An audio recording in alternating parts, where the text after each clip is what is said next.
Bueno, jo em dic Inan, jo soc de Mèxic, porto 5 anys a Barcelona.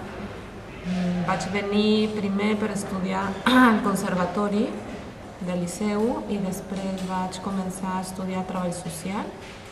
Aquest juny he finalitzat els meus estudis i vaig començar a estudiar català perquè, molt bé, a veure, quan vaig començar la universitat ja he après una miqueta, no? Però en aquest moment estic començant a fer aquestes classes perquè penso que és molt important, sobretot per al món laboral, no?